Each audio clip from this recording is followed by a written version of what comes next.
if you will. Pat Day is on Mr. O'Brien, and this horse is being heavily bet, as you would expect, in Chicago. There's Frankie Dettori trying to make it a clean sweep after winning the Beverly D. And Jerry Bailey out on sweet return. Kent Desormeaux coming back.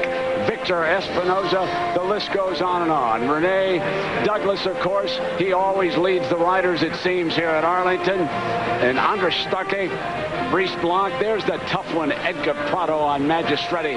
And Jono Jones. Now, speaking of riders, just a short time ago, Janine caught up with Jerry Bailey and Frankie Dettori. Brent, well, I'm here with two stars of the sport, but they are on different continents. Jerry Bailey is a 7-time Eclipse Award winner. Frankie Dettori is a 2-time champion, arguably the most successful rider in Europe. So I got to ask both of you, what adjustments do you have to make when you go to a foreign country to ride a race, or even just to ride a foreign horse? Well, in America, it's probably easier for Frankie because everything is just a circle. You know, over there, it's up and down and left and right. It's a little more difficult. So when I go there, I walk the course. Oh, well, that's smart. Well, Frankie, he's saying that you have it easier when you come over here. Now, any argument to that? Well, you need the right horse for the American sharp tracks. But, you know, I spend a lot of time in America, and I find it quite easy. But you need the right horse for the right track. As simple as that. And if the horse don't handle it, then you're out with the washing, as they say. Okay. Now, in the Arlington Million, Jerry, you will be on sweet return. Will his tactical speed be an asset, and if so, how will you use that? Probably so, because he doesn't need to be on the lead, and I'll probably be in a stalking position, the same as Frankie was in the Beverly D. If he's good enough, he'll win. And Frankie, very quickly, Vesponi, will he make a clear lead with the blinkers on again today? He is very quick, and the sharp track will suit him. That's the reason why we brought him here, because he's got bags of speed, and let's hope he holds on to the line. All right, well, we'll wish them both best of luck in the Arlington Million. Brent? All right, Janine, and you know the last jockey to sweep both the Beverly D and the Million? Jerry Bailey. And Dettori has a chance to do that. There's so much history involving the Million, but you must start with one horse, John Henry. He won the race in '81 and then in '84, so this is the 20th anniversary of his second win. Bill Shoemaker was up the first time, and then Chris McCarron the second time. And Jim McKay takes a look at the legendary John Henry. The springtime of 1984 was a sad time for racing. Swale won the Derby and the Belmont for his famous trainer, Woody Stevens. But just a few days after winning the Belmont, while enjoying his morning bath, Swale suddenly died. So racing needed some good news, and in old reliable John Henry, they found him. 3 years earlier, at age 6, he had won the first Arlington Million in the most dramatic of photo finishes, getting up in the last stride to beat the Bart.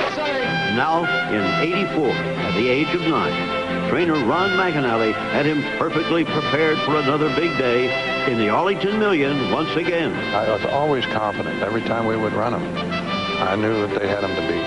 John Henry, like gangbusters, followed by Garden del Sol. Down the stretch of the 8-ball. John Henry, like a bullet. John Henry now taking command.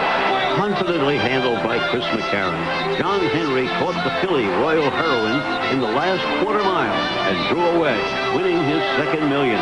He would go on to win 2 more races that fall and become the oldest thoroughbred to be named Horse of the Year.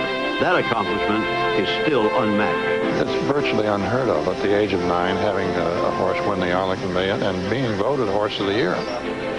It's fabulous, you know. I mean, it's just unheard of. But he did it, you know, and that shows you what a great horse he was. There was a special chemistry between the trainer and his horse. John Henry had been sold as a weanling for $1,100 and then as a yearling for $2,200. All of this was not lost on McAnally.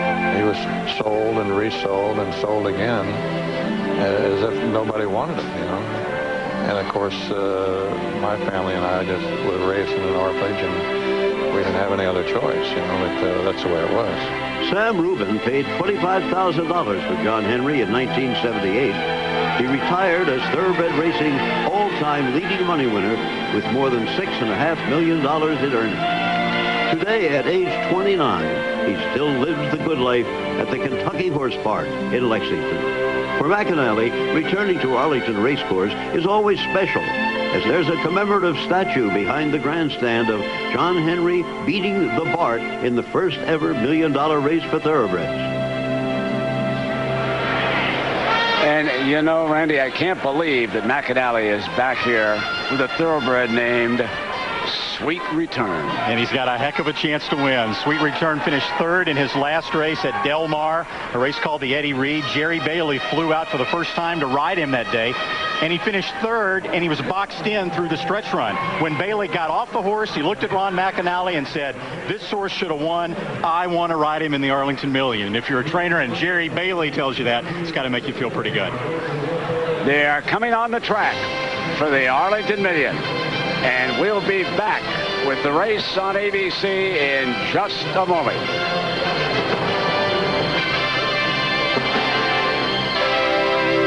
That's what the experts have been saying all week, and the odds reflect that. Mr. O'Brien, the favorite, but certainly not overwhelming at 4-1.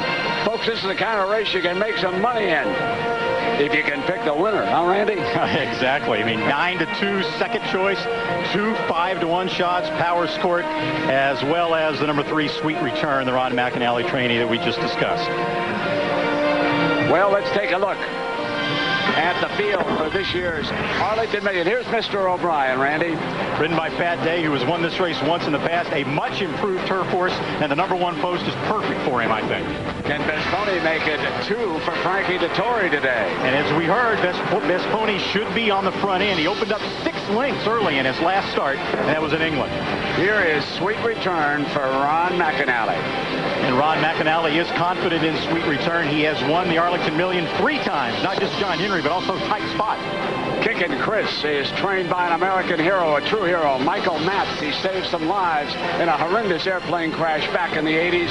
Carried the flag at the Olympics. Number 5, Saviango. Saviango made the pace in his last start in the Charlie Whiting and probably won't today. There will be a lot more early speed in this race. Victor Espinosa aboard.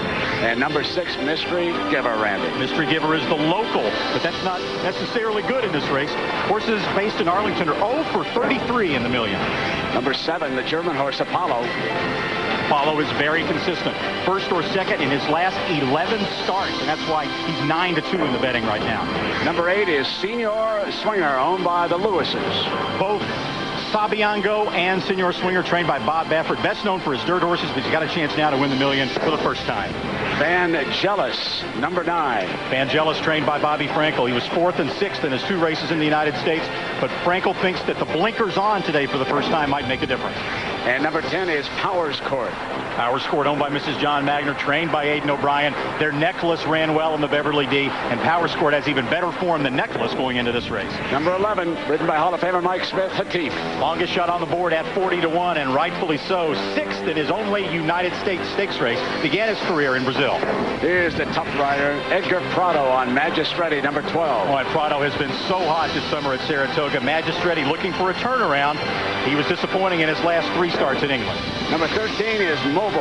And from the far outside post position, you can expect John O. Jones to use some of Mobile's speed. He may not beat Best Pony to the lead, but he shouldn't be too far behind him early. And Janine, how'd they look in the paddock? Well, Brent, all models of class and composure, and one of the horses getting a lot of attention here in the paddock was the current favorite, number 1, Mr. O'Brien, who is just starting to make his presence felt at this grade 1 level of competition. His trainer, Robin Graham, is a new face in the crowd at this level, but she's definitely not an overnight sensation. Robin Graham has been working with thoroughbreds for over 25 years. She served as an assistant to trainers Barclay Tagg and Richard Small and has been on her own for the last 10 years. She's little known outside her home state of Maryland, but Mr. O'Brien could change that. He arrived in her barn last October as an average performer on dirt. Robin returned him to his preferred surface, turf, and he's blossomed into a grade 1 contender. I think he probably knew all along that's what he wanted to do. And now he's happy that people finally caught up and got the idea too. So a lot of horses are trained to go fast the first part of their work, and I've really been working on him to relax the first part. So now I think when he realizes he can do that and finish and nothing hurts and nothing's bothering him, I think it makes the next race even more easy for him to do that.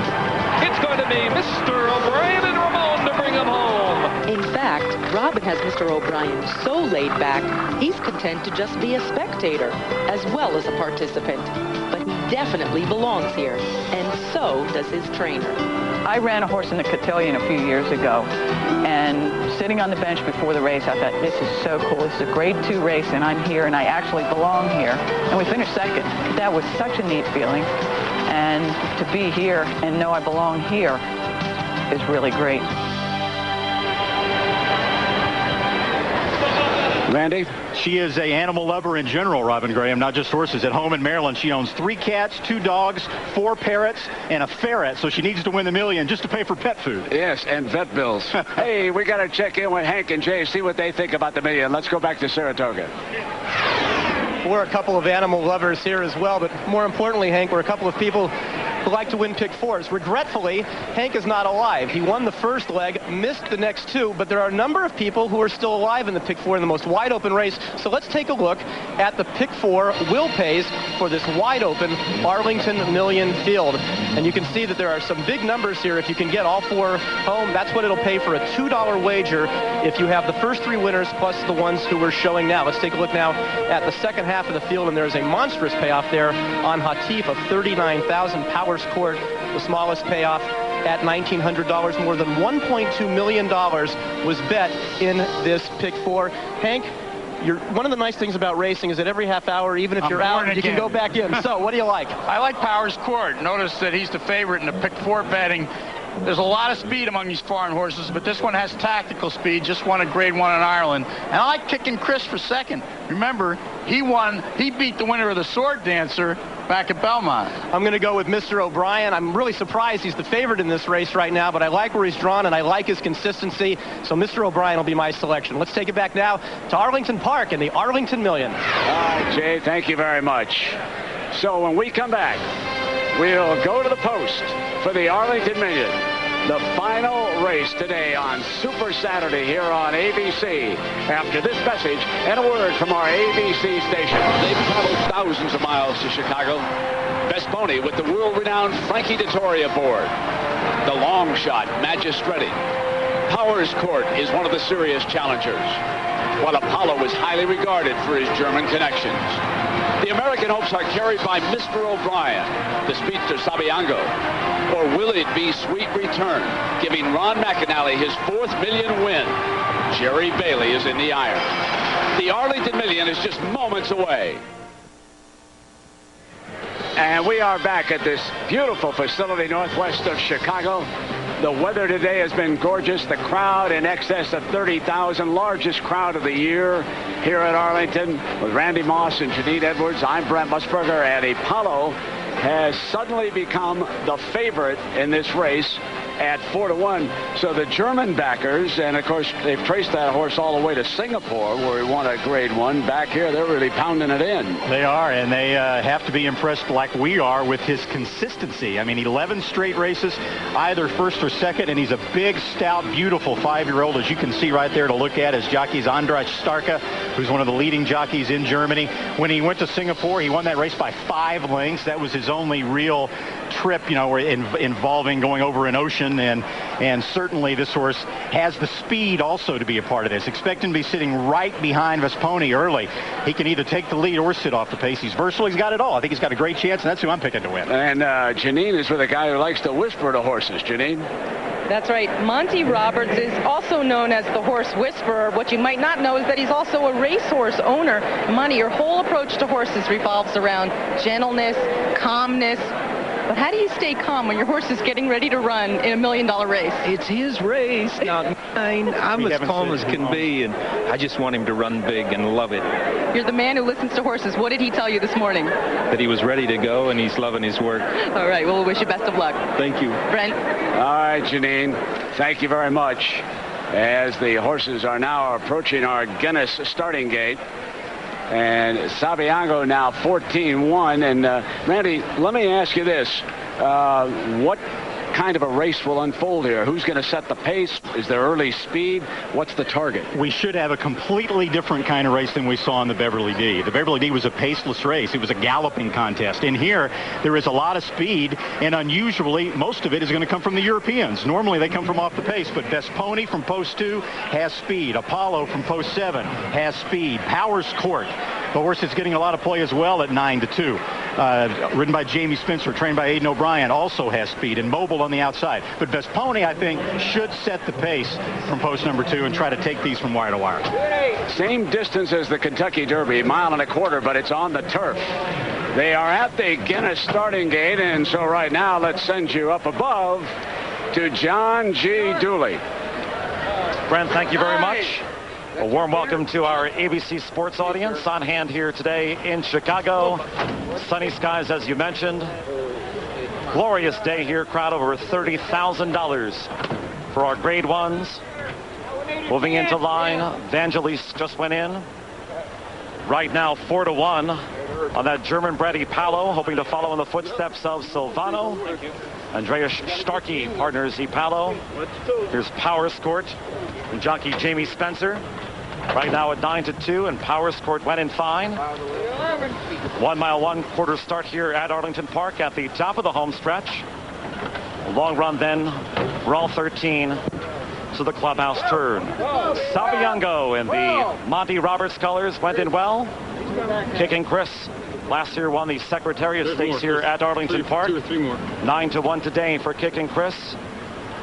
Here's Hatif to one of those outside post positions. A few more left to load. The Illinois bred Mystery Giver. Final few horses moving into line here. Magistrati has drawn 12. Waiting for Magistrati to come up now. Those loaded standing very well here at Arlington Park. Too bad. Just a couple more. Andreas Starkey and Epalo. 4-1. Favorite this. Here's Epalo. Those in line standing well. One more. Jono Jones partners Mobile. 35-1. Mobile moving in now. They're in the gate.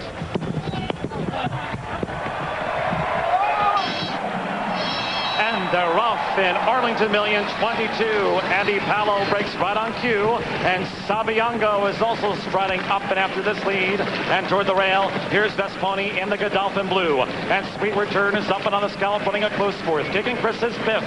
Mobile is running 6th as they come in front of us. And Mr. O'Brien, nice and settled there under Pat Day. 6th from this leader, Best Pony. Senior Swinger, followed by Magistrati. Powerscourt gallops along in hand. 8th from the front. Farther back is Vangelis. Then comes the Millionaire, Mystery Giver, and Hatif is 13th and last. The opening quarter, 23-3. A solid pace here for Godolphin's Best Pony. Best Pony in front, and Sabiango tracks this as they head toward the backstretch. Epalo running in 3rd, and Sweet Return in the clear on the outside. Mr. O'Brien magnetized toward this rail. A good spot for Mr. O'Brien. And now, here's on the outside gaining ground. Mobile going past Kicken Kris. Then it's Magistrati, Senior Swinger. Powerscourt still being raced along. Vangelis, Hatif, and Mystery Giver is last. They've run a half mile in 47-2. 4 furlongs to run in the 22nd million. And Frankie Dettori and Best Pony still at the head of affairs, leading Sabiango, who's just outside of his quarters. Epalo well within reach of these leaders. So too Sweet Return, who's right there now as they round the far turn. Mobile is running in 5th. Kicken Kris is 6th. Mr. O'Brien has been ground saving. Farther back, between horses, Magistrati. Powerscourt is now warming up to the task. Then it's Vangelis, Senior Swinger, Mystery Giver. Hatif is last of 13, leaving the far turn. Here comes Powerscourt, and Epalo. And these two down toward the final furlong. Kicken Kris is running in 3rd, followed then by Magistrati and Vangelis down the center of the course. They're coming down toward the wire.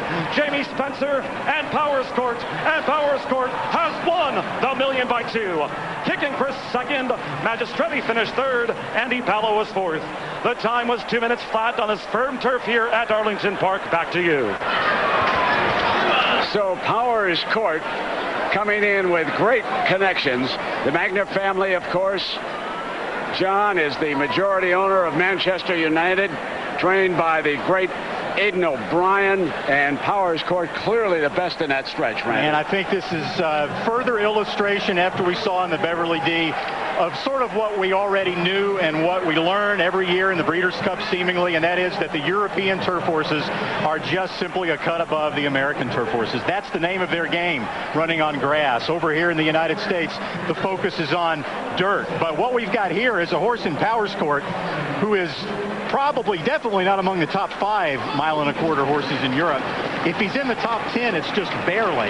And yet he comes over here, and admittedly in a year in which the American turf horses aren't that strong, but he just dominates in the Arlington Million. You saw Apollo tugging hard on the inside. He had no place to go for a while, but then he got a clear sailing in the stretch, and Powerscourt just ran right over the top of him. And what a performance for the young ace from Europe, Jamie Spencer. And now you see a look at the head-on as wow, there is a little bit of action down there. I think it mainly involved Apollo. Apollo was sort of racing erratically, and Kicken Kris might have gotten the worst of it down on the inside. An inquiry. But there is an inquiry. It's possible, it's conceivable that Frankie Dettori might have come over and forced Apollo into Kicken Kris. We'll need to take another look at that. But the wild and woolly finish we had last year with the disqualification of Storming Home, could it be possible that we could see that again? We're going to take one more look at the head-on here now. Watch Frankie Dettori. He's whipping with his right hand now on Powerscourt, and he does come over on Apollo. That's Jamie Spencer on Powerscourt, and he does come over on Apollo, who then interferes with Kicken Kris down on the inside. Now watch Kent Desormeaux on the inside. Kent Desormeaux is aboard Kicken Kris. He's pointing. Look at him. He's pointing at Jamie Spencer. Look what he did to me. He interfered with me. So we now also have a jockey's objection involved as well. So, Storming Home was the first horse last year ever to be disqualified from first, Brand, in the Arlington Million. And now we have yet another possibility of a DQ here 1 year later. How about that? All 4 numbers blinking on the board right now. Powerscourt was obviously headed to a clear victory. If the stewards look at whether Powerscourt was the dominant horse in the race and they let that influence their judgment, I mean, there's no doubt that Powerscourt was going by Apollo, and he was going by Kicken Kris, and he was going to win the race. Yet still, he did come over under right-handed urging by Jamie Spencer to interfere and force Kicken Kris into the rail with about a 1/16 of a mile to go. I honestly thought Apollo interfered more with Kicken Kris than Powerscourt did from the one angle. Let's take one more look at it from another angle. Far left in the Coolmore colors, that's Jamie Spencer and Powerscourt, and he's going at it with his right hand. And that is something that the stewards also look at. If a horse is drifting in, typically they'll do it under right-handed urging. When a jockey's hitting from the right side, they may actually veer to the left. And when a jockey is whipping like that and the horse veers, the stewards sometimes don't take too kind of a view of that.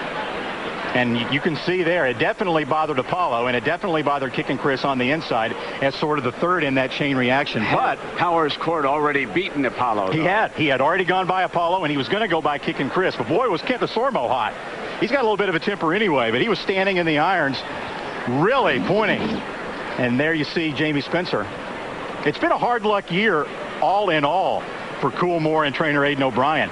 They had not won a Group 1 race in Europe outside of their home country of Ireland, which is very unusual for Coolmore. And now they come to the U.S., and they seemingly win a Grade 1, one of the biggest races in the world, the Arlington Million, but could it be taken away from them? Okay, go ahead. Spencer is a 23-year-old who just began this year riding first call for Aidan O'Brien. Last year it had been the veteran Mick Cannan. They decided to go to the youth movement this year in Jamie Spencer. And there you see Kent Desormeaux is going to appeal his case to the stewards. This is inside the stewards' room here, Randy. A good view. And, of course, they are looking at all the various angles.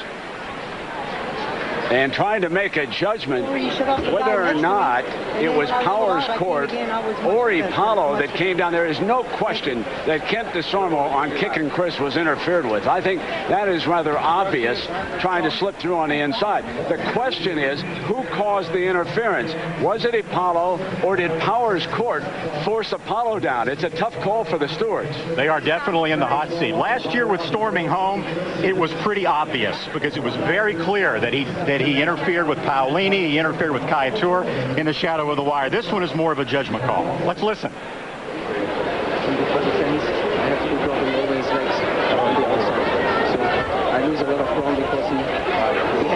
Okay, of course, probably asking which of the stewards speaks German. Janine, you're down there close to the action. What are you hearing? Well, I'm with Kent Desormeaux, who was on Kicken Kris, who was actually the horse that hit the rail, and Kent was just on the phone with the stewards. What'd you tell them? Well, I thought the leader, the horse that was in front, just made a beeline to the fence and pushed the horse that was beside me into me abruptly. I mean, and I really feel in the end that my horse was really much the best, that I would have won easily had this not happened. How hard did he hit the rail? Well, when the fans that are watching TV get to see it head on, they'll see my horse was scared to death. He started jumping up and down. He thought he was going to get shoved over the fence, so he was leaping in anticipation of getting shoved over it. That's quite obvious that it was pretty bad. And actually, number 7, Epalo, also came over on you, and his jockey, Andreas Starka, also has claimed foul, guys. Well, then Starka is obviously claiming that it was Powerscourt. He agrees with what Desormeaux just said, and now Jamie Spencer. And I feel watching the video that, you know, he's the moral winner. His third horse shied away from me more than anything. He never made any contact with another horse. Hello? He's telling the stewards hung up on him, I believe. He's telling the stewards that the other horse shied away from him. He never made any contact, which is theoretically true. I mean, it's actually true. He never made contact, but he came over so severely on Epalo that there was some interference there. Let's go back to Janine. Well, I'm here with Jamie Spencer. Tell us what happened, and what did you tell the stewards? Well, obviously, he's much the best horse. He won by about 4 lengths easy. You know, I didn't feel he caused an interference. Nobody shouted. I never hear anything from behind. But he hit the line. He's absolutely run away with the race. Has he ever kind of veered off a straight and narrow path before? Not that I recall of. Blinkers on today, right? Yeah, blinkers, because he's a little bit lazy. Do you think that could have anything to do with it? No. Do you think you're going to get disqualified? I'll cry if I do. Okay, well, don't cry. We don't want you to go home sad, so we'll wait and see what happens. Brent? Janine, this is really a tough call for the stewards because of trying to figure out, Randy, if Epalo just moved down basically on his own and Powerscourt had him whipped, or it was Powerscourt's move that caused the interference. And no question Kicken Kris was interfered with. And another thing they are trying to decide is, did the interference cost anybody a placing? Okay? That's one of the things the stewards are going to have to ascertain. Kicken Kris wound up defeating Epalo in a photo for second. So Kicken Kris is our unofficial winner. We heard Kent Desormeaux say, I would have won easy if it wasn't for the interference. You can see it yourself. It's not the case. No. Powerscourt was going by him. Kicken Kris was probably going to be a clear second. Personal opinion here, I don't think there's any way Kicken Kris was going to beat Powerscourt in here. And that may be ultimately what the stewards decide. I don't know. Well, I'm tempted to agree with Jamie Spencer that he had the best horse. Oh, that's obvious. Yes, he did. He had the best horse. Interestingly, he has often been in trouble with the stewards in Europe because he's a very aggressive rider. Well, we'll have the official ruling when we come back, as the Arlington Million has wound up in controversy again. Moments ago, Powerscourt's number was taken down. He places 4th. And the win is given to Kicken Kris, ridden by the recent addition to the Hall of Fame. Of course, Kent Desormeaux reacting to the official's decision. And moved up to second was Magistretti, a 4:12 exacta. Epalo, number 7, winds up 3rd. Remember, he was also involved in that bumping coming down the stretch, and there you see the officials, a 21-40 winner here today, and they exact $678. Kent Desormeaux was 0 for 9 in this race before now. A week ago, he didn't have a mount in this race. Edgar Prado was supposed to ride this horse. Prado chose instead to ride Magistretti. Desormeaux picks up the mount at the last minute. And that American hero we spoke about, Michael Matz, does it again. We'll continue here on ABC. The pick 4 here on Super Saturday pays $5,410. The superfecta on the Arlington Million, $31,000. They go years without a DQ. Now we have 2 in a row, Randy. The best thing that could have happened to Kicken Kris is Jamie Spencer's right-hand whip and the fact that he didn't have a rear-view mirror. And that wraps it up for Randy Moss, Janine Edwards. I'm Brent Musburger saying so long. ABC Sports is online at ESPN.com. Search ABC Sports. Coming up next now, except on the West Coast, ABC's World